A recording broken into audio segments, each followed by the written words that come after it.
Everyone, welcome to our channel कारवॉब stock market. मैं हूं आपकी दोस्त नीलम शर्मा। तो आज के इस वीडियो में हम लोग देखेंगे हिमाद्री स्पेशलिटी केमिकल्स लिमिटेड के बारे में।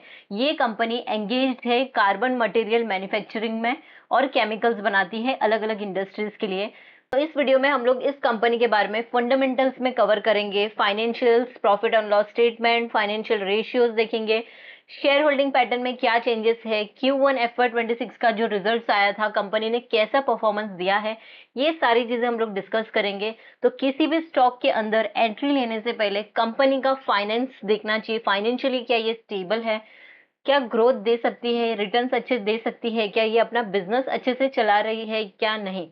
ये सारी चीजें बहुत ज्यादा इंपॉर्टेंट है अगर आप किसी भी कंपनी के अंदर इन्वेस्ट करते हैं। तो आपको क्या लगता है, एफआई और डीआई क्या डायरेक्टली टेक्निकल के बेसिस पे किसी भी स्टॉक में एंट्री लेते हैं? नहीं ना।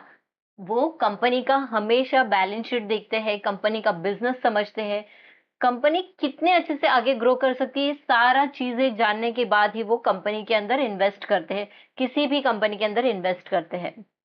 ठीक है, तो आप भी एक इन्वेस्टर हो, तो इन्वेस्टर के माइंडसेट से आप ये वीडियो को देखिए, कंप्लीट वीडियो देखिए, क्योंकि हम लोग इसके अंदर फंडामेंटल्स के साथ टेक्निकल्स भी कवर करेंगे, जहां पे हम लोग देखेंगे कि कंपनी को कौन से लेवल में इसमें एंट्री लेनी चाहिए और या फिर अभी वेट करना चाहिए। एक सही टाइम का वेट करके और एक राइट टाइम पे एंट्री लेने से ही आपको अच्छे रिटर्न्स मिल सकते हैं लॉन्ग टर्म में। तो स्टार्ट करेंगे कंपनी के प्रेजेंटेशन रिपोर्ट से। यहाँ पे अगर आप ये वीडियो को आखिरी तक देखोगे तो आपको इससे क्या बेनिफिट मिलेगा, तो आपको एक क्लियर अंडरस्टैंडिंग हो जाएगी कि ये कंपनी करती क्या है, फाइनेंशियली ये कंपनी फंडामेंटली स्ट्रांग है या फिर वीक है, फ्यूचर ग्रोथ क्या है, टेक्निकल में कौन से लेवल पे लेना चाहिए। सारा चीजें क्लियर होने के बाद में आप अपना डिसीजन ले सकते हो, इसके अंदर एक्शन ले सकते हो। ठीक है, तो स्टार्ट करते हैं कंपनी के नंबर से। आप देख सकते हो स्क्रीन पर लिथियम आयन बैटरी, ये सारे जितने भी अलग अलग वर्टिकल्स है, ये सारे वर्टिकल्स, ये सारे प्रोडक्ट्स के लिए ये अपना केमिकल मटेरियल बनाती है। तो graphite electrodes, tyre, defence, aluminium, infrastructure, construction chemical, power, ये सारे अलग अलग प्रोडक्ट्स है जहां पे ये इनका बिजनेस ग्रो हो रहा है। और ये क्लाइंटेल है, तो स्क्रीन पे अगर आप देखोगे इनकी क्लाइंटेल बहुत ही ज्यादा स्ट्रांग है। ये जितनी भी कंपनीज यहाँ पे लिस्ट डाउन की है, ये सारी कंपनीज नहीं है, बहुत कम कंपनीज यहाँ पे लिस्ट डाउन की है। इसके अलावा भी इनके पास बहुत ज्यादा अच्छे क्लाइंट्स अवेलेबल है। देख सकते हो फाइनेंशियल कैपिटल में नेटवर्थ कंपनी की हो गई है 3647 करोड़ का। लॉन्ग टर्म डेट देखेंगे तो 2.2 करोड़ का कर्जा है। एक्सपेक्टेड कैपेक्स है 1450 करोड़ का, तो काफी अच्छा एक कैपेक्स ये कर रही है। फिर नेट पॉजिटिव कैश बैलेंस जो है कंपनी के पास 371 करोड़ का है। कैश प्रॉफिट 715.5 करोड़ का है और 35.3% का कैश प्रॉफिट ग्रोथ इनके पास अवेलेबल है। यहाँ देखेंगे consolidated profit and loss statement Q1 FY26 का। तो अभी जो रिजल्ट आया था उसमें कंपनी ने कैसे परफॉर्मेंस दिया है। तो net revenue from operation Q1 FY26, Q1 FY25 यानी प्रीवियस ईयर का सेम क्वार्टर, एंड यहाँ पे है ईयर ऑन ईयर परसेंटेज कि कितना ग्रोथ आया है। एंड यहाँ देखोगे तो क्वार्टर ऑन क्वार्टर यानी कि प्रीवियस क्वार्टर Q4 FY25 का नेट रिवेन्यू फ्रॉम ऑपरेशन में -6.84% का लॉस है, मतलब ये डाउन हुआ है ईयर ऑन ईयर। और क्वार्टर ऑन क्वार्टर देखेंगे तो -1.44% का है। ग्रॉस प्रॉफिट 16% का है एंड क्वार्टर ऑन क्वार्टर 4.81% का है, तो अच्छा है ये। एबिडा देखेंगे तो 25.39% का एबिडा बहुत ही अच्छा जनरेट किया है एंड 1.84% का यहाँ पे क्वार्टर ऑन क्वार्टर जनरेट किया है। एबिट देख लेंगे तो 34.14% का है एंड क्वार्टर ऑन क्वार्टर 10.27% का है, ये भी काफी अच्छा है। प्रॉफिट बिफोर टैक्स देखेंगे 35% का है एंड क्वार्टर ऑन क्वार्टर 7.52% का है, ये भी काफी अच्छा है।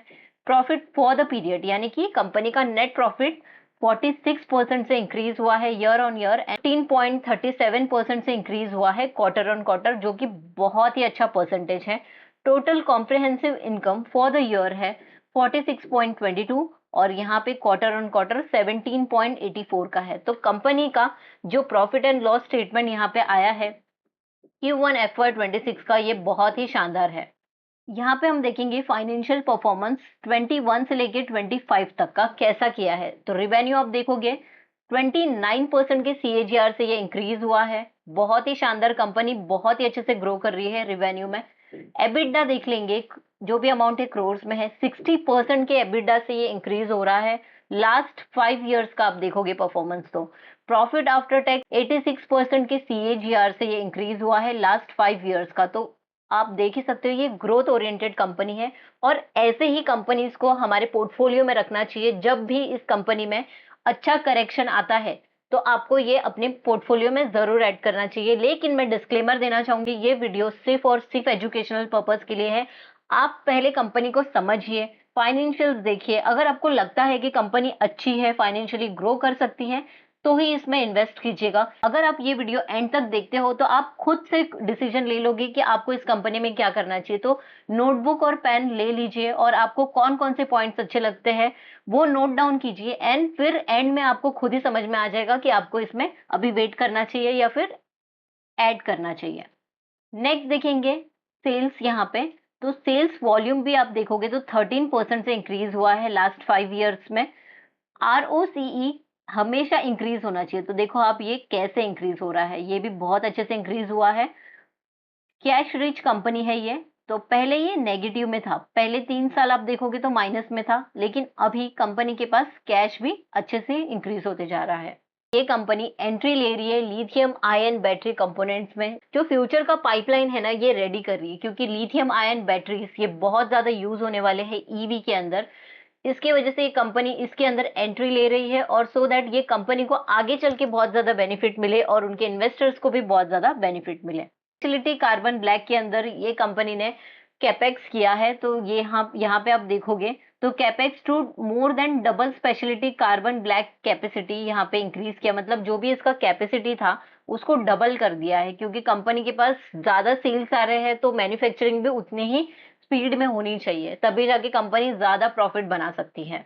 कंपनी का जो कोर बिजनेस है यहाँ पे आप देखेंगे तो कंपनी प्लान कर रही है इसका ऑपरेशन एक्सपांड करने के लिए liquid coal tar pitch market और establish strong market presence for export of liquid pitch. तो यहाँ पे लिक्विड कोल टार पिच को एक्सपांड कर रही है। Himadri strategic road map to grow and accelerate towards 2028। तो 2028 तक कंपनी का प्लान, यहाँ पे रोड मैप क्लियरली यहाँ पे ट्रांसपेरेंसी रखी गई है। तो FY26 में ग्रोथ कोर बिजनेस में ग्रो करेंगे। स्पेशलिटी कार्बन ब्लैक एक्सपांशन कर रहे हैं। Birla tyres commencement in Q1 FY26 and will gradually ramp up, plus launch of branded retail offering of naphthalene balls बना रही है ये कंपनी। FY27 में भी ये अलग अलग ऐसे ही रोड मैप बना के रखा है, एंड FY28 में भी इनका रोड मैप यहाँ पे क्लियरली दिख रहा है। Unlocking a new opportunity with focused investment through internal accrual. ठीक है, तो Birla tyre, LFP, speciality carbon black and speciality chemicals के अंदर कंपनी कैपेक्स कर रही है। ऑपरेशनल कमिटमेंट जो भी इनका है, टारगेट यहाँ पे दिया है कि कब तक ये कंप्लीट होगा। क्या क्या एक्सपांशन कर रही है, तो एक्विजिशन कर रही है, ग्रीन फील्ड है, ब्राउन फील्ड है, ब्राउन फील्ड, ये सारे यहाँ पे न्यू अपॉर्चुनिटीज क्रिएट कर रही है ग्रो करने के लिए। अब यहाँ पे हम लोग कंपनी का टेक्निकल चार्ट देखेंगे। ये टेक्निकल चार्ट बहुत ज्यादा इंपॉर्टेंट है हमें समझने के लिए कि इस कंपनी में कौन से लेवल में एंट्री लेना चाहिए। तो अभी आप देख सकते हो, मैंने स्क्रीन पे दिखाया है, यहाँ पे 33% का करेक्शन आ चुका है। राइट, यहाँ पे आप देखो, यहाँ पे मैंने एंड किया है और यहीं पे ये अब इसका प्राइस मूव चल रहा है। तो इस जोन में ये घूम रहा है। अगर आप देखो, ये इसका सपोर्ट था और ये रेजिस्टेंस है। ठीक है, यहाँ पे इस बॉक्स के अंदर ये घूम रहा है, और कभी भी क्या हो सकता है कि ये इसको ब्रेक करके, अभी आप देखो इसका वीक, अगर आप, मैं जूम आउट कर देती हूँ, यहाँ पे इसका वीक देखो, ऊपर का वीक ज्यादा है और ये यहाँ पे ये, तो ये हो सकता है कि ये और ज्यादा करेक्शन आए। करेक्शन आने के बाद में मुझे जो लगता है वो है इसका ये वाला प्राइस 400 के प्राइस पे अगर आप एंट्री लेते हो तो एक अपॉर्चुनिटी मिल जाएगी आपको। लेकिन ऐसा नहीं है कि ये 400 पे आने के बाद में और करेक्शन आएगा या फिर डायरेक्टली ऊपर जाएगा। ऐसा देखो, स्टॉक मार्केट में कभी भी प्रेडिक्शन किया जा सकता है, लेकिन वो 100% प्रेडिक्शन करेक्ट रहेगा इसका कोई गारंटी नहीं है। तो मेरा सजेशन ये रहेगा कि यहाँ पे 400 के लेवल पे आप GTT लगा के रख सकते हो, कुछ क्वांटिटी ऐड कर सकते हो। राइट, और अगर ये और करेक्ट आता है तो आप थोड़ा सा वेट कीजिए, जब इसका अंदर अपवर्ड मूवमेंट आएगा तब इसके अंदर आप दोबारा एंट्री ले सकते हो। तो अगर आप इस लेवल पे एंट्री लेते हो, समझ जाओ 400 के लेवल पे, तो अगर इस तरफ भी आता है ये, मतलब आप देख रहे हो ना, ये इसका एक रेजिस्टेंस है, यहाँ पे एक रेजिस्टेंस है और यहाँ पे एक सपोर्ट भी है इसका, तो इस 47% का रिटर्न ये आपको इजीली दे देगा। तो ये पॉइंट पे आप अपना जीटीटी लगा के रखिए और फिर देखिए कि आपको अच्छे रिटर्न्स मिलेंगे या नहीं मिलेंगे। कमेंट करके बताना आपको क्या लगता है ये टेक्निकल चार्ट देखने के बाद, और आप कौन से प्राइस में इसको बाय करना चाहोगे।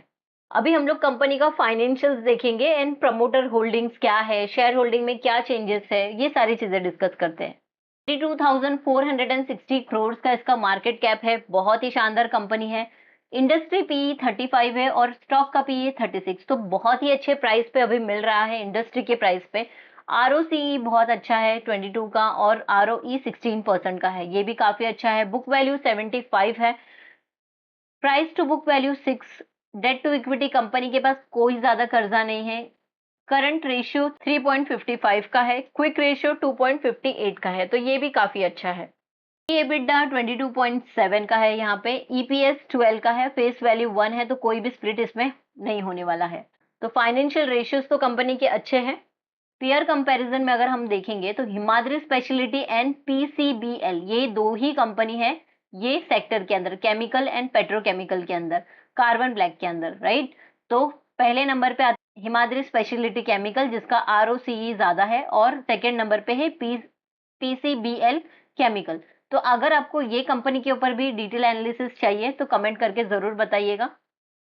सेल्स ग्रोथ देखेंगे, कंपाउंडेड सेल्स ग्रोथ तो 3 इयर्स का 18% का है एंड 12 मंथ का यहाँ पे 2% का है, तो कंपनी के पास सेल्स ग्रोथ अभी थोड़ा सा कम हुआ है। प्रॉफिट ग्रोथ देख लेंगे तो प्रॉफिट अच्छा जनरेट किया है, 3 इयर्स 111% का एंड ट्रेलिंग 12 मंथ का 37% का, तो ये भी काफी अच्छा है। बैलेंस शीट में रिजर्व्स देखेंगे, रिजर्व्स कंटिन्यूसली इंक्रीज होते जा रही है और बोरोइंग आप देखोगे तो बोरोइंग कम होते जा रही है। कंपनी बहुत ही अच्छे से रिजर्व्स एंड बोरोइंग को मेंटेन किया है। टोटल एसेट भी कंपनी के इंक्रीज होते जा रहे हैं, और यहाँ पे इन्वेस्टमेंट भी आप देखोगे तो एवरी टाइम इन्होंने अपना इन्वेस्टमेंट इंक्रीज किया है।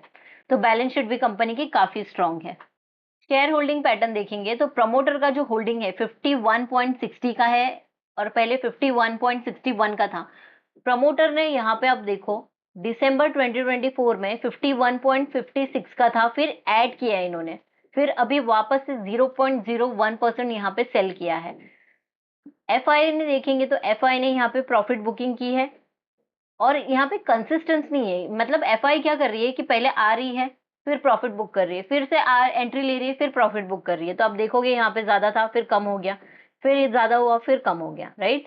डीआई का अगर आप देखते हो तो डीआई हमेशा अपॉर्चुनिटी ढूंढ रही है, तो यहाँ पे आप देखो डीआई 0.1, 0.50, एवरी क्वार्टर में इन्होंने अपना शेयर होल्डिंग इंक्रीज किया है और अभी ये हो गया है 4.83 का। तो क्या डीआई ऐसे ही किसी भी रैंडम स्टॉक में एंट्री ले लेते हैं? नहीं, राइट। इसके अंदर बहुत ज्यादा रिसर्च करने के बाद भी डीआई इसके अंदर इन्वेस्ट करते हैं, तो एवरी क्वार्टर में ये ऐड कर रहे हैं, इसका मतलब है कि कंपनी में कुछ तो अच्छा हो रहा रहेगा, राइट। कंपनी कुछ तो अच्छा कर रही है, इसके लिए ये ऐड कर रहे हैं। तो इस हमने अपना एनालिसिस कर लिया, अभी तक जितना भी हमने देखा कोई कंपनी में प्रॉब्लम दिखा? कोई प्रॉब्लम नहीं है। और और एक हमें एक स्ट्रॉन्ग सिग्नल मिल गया कि डीआई भी एवरी क्वार्टर में ऐड कर रही है, तो इसका मतलब क्या है कि कंपनी अच्छी है। अब कंपनी अच्छी है तो लास्ट पॉइंट आता है कि कौन से लेवल पे लेना चाहिए, वो भी हमने डिस्कस कर लिया।